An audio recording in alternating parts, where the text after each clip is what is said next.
Okay, quick unboxing of what can only be one of two mobiles.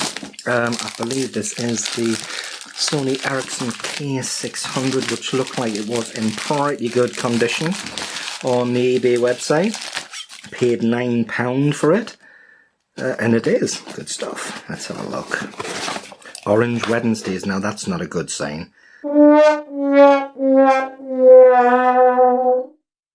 It didn't say anything about being oranged, because we all know and love when mobiles are locked to orange. Okay.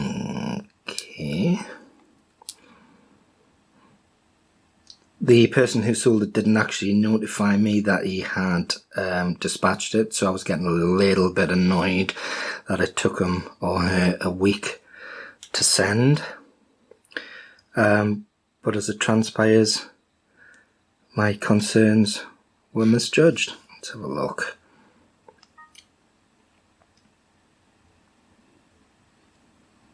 It looks in fairly decent condition, I think. Insert I'll tell you what I'm going to do. I am going to add a somewhere around here. I've lost it. I believe I have. I've got a sim somewhere. Oh, here we are. Tell you what, I'm not going to bother. That looks quite tricky to find out. I'll discover that at some point in the near future. So yeah, Sony Ericsson K600i, which was released in 2005. Let's get on with the review.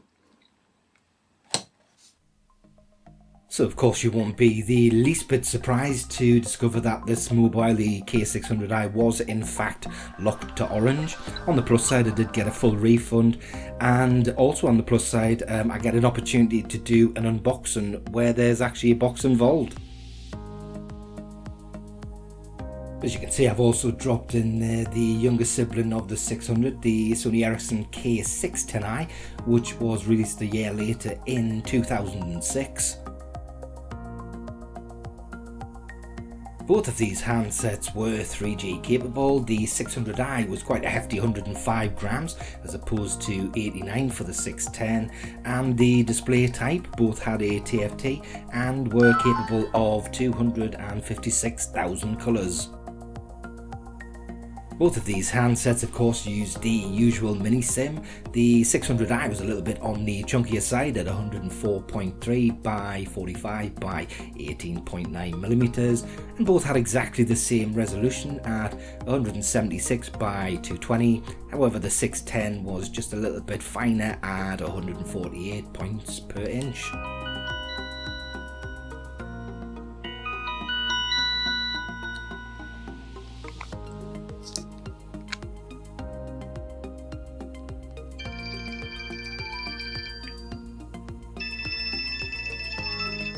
The 600i wins the internal memory competition with 33 meg as opposed to the 16 meg for the 610. With regards to the camera, 610i wins with 2 megapixel camera as opposed to the 1.3 megapixel on the 600. Thankfully, both handsets were video capable. As for the communications, the 600 wins hands down there. Both handsets were capable of Bluetooth, however it was only the 600i that came with the infrared port and a radio. Standby time for the 600 battery wise was around 350 to 70 hours, and it had a talk time of around 7 to 8 hours. Hope you've enjoyed this video from me, Alan, at Vintage Mobile Phone Reviews. If you have, hit the like, bell and subscribe, and add a comment down there if you've had this handset in the past.